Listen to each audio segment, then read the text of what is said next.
Hello students, welcome back to the old school tutor. आज जो है हमारा दूसरा लेक्चर है जिसमें हम इंडियन पॉलिटी एंड गवर्नेंस का जो है सिलेबस की बात करेंगे। सिलेबस को जो है डिस्कस करेंगे, ठीक है। और इसमें थोड़ा स्पेशल रेफरेंस हमारा जो है जेके एसएसबी का भी होगा, क्योंकि अभी एक्सपेक्टेड है एग्जाम जेके एसएसबी के। और लकीली जो जेके एसएसबी का सिलेबस है वो ऑलमोस्ट सारे ही जो एग्जाम्स है उनका सिलेबस कोइंसाइड करता है इंडियन पॉलिटी को लेके, ठीक है। अब जो है हम सिलेबस क्यों ही पढ़ रहे हैं, उसका मेजर रीजन ये है कि अगर लेट से आपको किसी ऐसी जगह जाना है जहां से पहले नहीं गए हैं, तो लेट से साउथ इंडिया में कोई जगह है जहां आप जाना चाहते हैं, आपको इस जगह का सिर्फ नाम पता है और थोड़ा सा आइडिया है कि ये जगह क्या है, कैसी है, और आप जो है बाय रोड इस जगह जाना चाहते हैं, तो आपको आपके लिए सबसे इंपॉर्टेंट चीज क्या है ताकि आपकी जो है जर्नी स्मूथ रहे और सक्सेसफुल रहे, वो है मैप, ठीक है। अगर आपके पास मैप नहीं है तो पॉसिबल है कि लोगों को पूछ पूछ के आप कभी गलत डेस्टिनेशन पे पहुंच जाए, कभी आप ट्रैवल ही बहुत देर तक गलत जो है रोड पे करें, ठीक है। और बराबर जो है पहुंचने तक आप कंप्लीट एंजाइटी में रहेंगे उस डेस्टिनेशन के। तो इसलिए इंपॉर्टेंट है कि आपके पास एक प्रॉपर मैप हो ताकि आपको किसी से पूछना ना पड़े, आपका जो है जर्नी जो है स्मूथ रहे और आप जो है एग्जैक्ट अपनी लोकेशन पे आ जाए। यही मैप जो है यहाँ पे जो है सिलेबस हमारा काम करता है, जिसमें आपका डेस्टिनेशन जो है, चाहे जेके एसएसबी हो या कोई और एग्जाम हो, वो आपकी डेस्टिनेशन है और सिलेबस जो है आपका रोड मैप है। अगर आपको सिलेबस समझ आया, आपको पता है कि आप क्या पढ़ने जा रहे हो, कितना पढ़ना है, कहाँ पे रुकना है, कहाँ आगे जाना है, और आपके सिलेबस का बेसिक आपको समझ आ गया, तो आपके लिए जर्नी जो है बहुत ही स्मूथ रहेगी। तो शुरू करते हैं हम इंडियन पॉलिटी एंड गवर्नेंस का जो है जेके एसएसबी में जो पिछले एग्जाम्स में, चाहे जेके पीएसआई एग्जाम हुआ हो पीछे या जो भी एग्जाम्स है उनमें, जो ग्रेजुएट लेवल एग्जाम्स है उनका सिलेबस ये है। लेकिन जो अंडर ग्रेजुएट स्टूडेंट्स है अभी जो परस्यू करना चाहते हैं आगे कोई भी एग्जाम जिसका syllabus Indian polity and governance है, उनके लिए भी ये सिलेबस डिस्कशन जो है वो बहुत ही इंपॉर्टेंट है। कुल मिला के जो इस सिलेबस में 5 मेजर कंपोनेंट्स है, जिसमें कॉन्स्टिट्यूशन आता है, पॉलिटिकल सिस्टम आता है, पंचायती राज आता है, पब्लिक पॉलिसी आता है और राइट्स इश्यूज एक्सेट्रा आते हैं, ठीक है। इसमें सबसे बड़ा जो है कॉन्स्टिट्यूशन का टॉपिक है, जिसके ऑलमोस्ट सब टॉपिक्स 11 है, ठीक है। उसके बाद पॉलिटिकल सिस्टम सबसे बड़ा टॉपिक है, उसके बाद पंचायती राज जो है ये वैसे भी एक ही टॉपिक है। पब्लिक पॉलिसी के मल्टीपल सब टॉपिक्स हैं और राइट्स एंड इश्यूज के जो है फिर छोटे छोटे टॉपिक्स आएंगे। पहले तो शुरू करते हैं हम, कॉन्स्टिट्यूशन क्या होता है। देखो, सारी चीजों को इंपॉर्टेंट जो है समझना ये है कि आप बहुत ही बेसिक लेवल से हर चीज की अंडरस्टैंडिंग शुरू करें, क्योंकि अगर मैं आपको कॉन्स्टिट्यूशन सारा पढ़ा दूंगा और आपको कॉन्स्टिट्यूशन ही नहीं पता है क्या है, एक जनरल आपको आइडिया नहीं पता है कि कॉन्स्टिट्यूशन क्या होता है, तो आपको हमेशा कंफ्यूजन रहेंगे, आपको अपने आंसर्स बनाने में जो है हमेशा प्रॉब्लम आएगी। तो कॉन्स्टिट्यूशन क्या है? It's a fundamental rules that determine how a country is run. Basic fundamental rules, basic rules, एक बेसिक डायरेक्शन होता है एक कंट्री को कैसे चलाया जाए।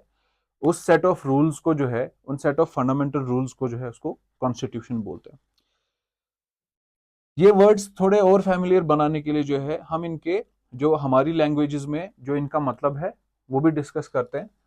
अगर हिंदी में बोलें तो संविधान बोलते हैं और उर्दू में बोले तो आइन बोलते हैं,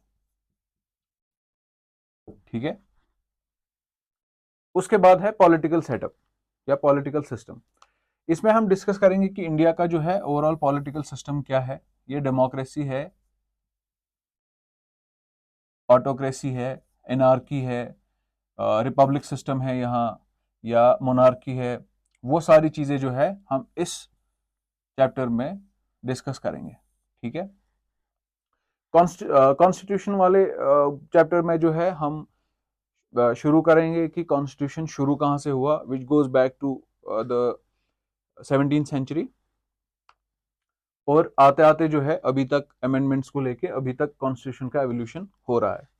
पॉलिटिकल सिस्टम में हम अपने जो है पार्लियामेंट पढ़ेंगे, स्टेट लेजिस्लेटिव स्टेट लेजिस्लेचर्स पढ़ेंगे, यूनियन टेरिटरीज का सेटअप कैसा है वो पढ़ेंगे, ठीक है। और पॉलिटिकल सिस्टम का ही एक सब टॉपिक होना चाहिए था पंचायती राज, बट ये इतना रेलिवेंट है इंडियन पॉलिटिक्स को लेके और इंडिया में ये इस तरीके में फ्लरिश हुआ है कि इसको जो है अलग टॉपिक में हम अलग हेडिंग में पढ़ते हैं, ठीक है।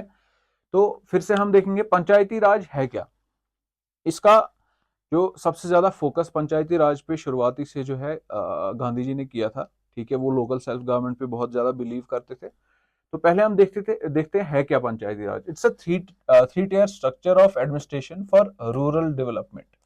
इस चीज के लिए पंचायती राज मेजर जो है रूरल डेवलपमेंट के लिए है और सिटीज के लिए नहीं है। इसका एम क्या है? To develop local self government, ठीक है। थ्री टियर पहले क्या है ये, क्या कौन से 3 टियर्स है इसके? डिस्ट्रिक्ट लेवल पे, जोन लेवल पे और विलेज लेवल पे। कैसे है वो हम फिर पंचायती राज में पढ़ेंगे। Three tier structure of administration, इसमें क्या होता है, बहुत सारी चीजें ऐसी होती है जो डिस्ट्रिक्ट लेवल से या स्टेट लेवल पे, जो स्टेट लेजिस्लेचर्स हैं, जो सेक्रेटेरिएट्स होते हैं, उन पे उनका उतना ज्यादा ध्यान जाता नहीं है क्योंकि वो बहुत ही माइन्यूट होती है, लेकिन बहुत इंपॉर्टेंट होती है पर्टिकुलरली रूरल एरियाज में। फॉर एग्जाम्पल, एक छोटी से छोटी चीज की, एक पॉन्ड कहाँ पे बनना चाहिए as a source of water एक गांव के लिए, ठीक है। एक अगर कोई आपको नहर बनानी है इरिगेशन के लिए पानी की, जो एक बहुत छोटी नहर हो सकती है जो ज्यादा से ज्यादा 20 या 30 जो है लैंड ओनर्स के जो है पैच ऑफ लैंड्स को सर्व करेगी। ये जो है डिस्कशंस या ये डिसीजन जो है ये सेक्रेटेरिएट लेवल पे या जो है स्टेट लेजिस्लेचर लेवल पे लेना बहुत मुश्किल है। तभी जो है इन चीजों की बहुत ज्यादा इंपॉर्टेंस और रेलिवेंस है, इसलिए पंचायती राज को लाया गया। किस चीज के लिए? To develop local self government. इसमें जो है लोग जो विलेजेस में पर्टिकुलरली वो खुद डिसाइड करते हैं, बैठ के सभा में डिसाइड करते हैं कि क्या इंपॉर्टेंट है पूरे गांव के लिए, आपस में डेलिब्रेशंस करके, ठीक है। और ये जो गांव के लोग होते हैं ये खुद अपने वहां के नेटिव रेजिडेंट्स होते हैं, कहीं और से जो है नहीं आता है कोई ऑफिसर वगैरह इनके लिए डिसाइड करने को, क्योंकि उस पर्टिकुलर गांव के लोग जो हैं वो ज्यादा बेटर डिसाइड कर सकते हैं अपने लिए, ठीक है। और ये भी जो है इसमें जो चीजें डिसाइड की जाती हैं वो पॉपुलर डिसीजंस होते हैं। पॉपुलर क्या होता है ये हमने पहले लेक्चर में डिसाइड जो है पढ़ाई की है प्रियम्बल वाले चैप्टर में। अगर आपने पहला लेक्चर जो है नहीं देखा है वो बहुत इंपॉर्टेंट है, वो आप देखिए जो जिसमें हमने प्रियम्बल डिस्कस किया है, ठीक है। एंड प्रियम्बल जो है कॉन्स्टिट्यूशन का पार्ट है, इसका सब टॉपिक है वो हम जो है ऑलरेडी हमने पढ़ा हुआ है इससे पहले। तो अगर आपने नहीं पढ़ा है आप जाके उस लेक्चर को पहले अटेंड कीजिए। उसके बाद आता है पब्लिक पॉलिसी।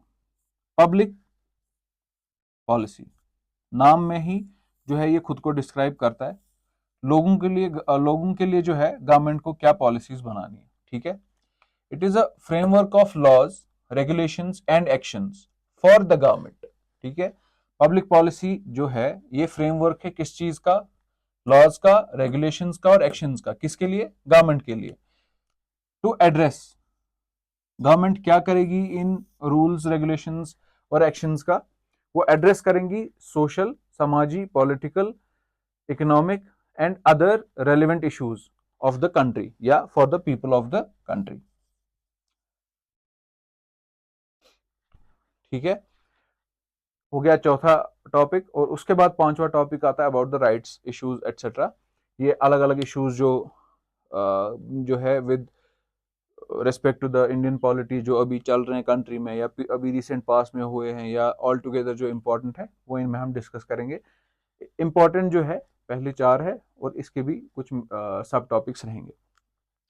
इसके बाद हम डायरेक्ट शुरू करेंगे जो है कॉन्स्टिट्यूशन ऑफ इंडिया से, ठीक है। And for further classes stay connected with the old school tutor. Thank you.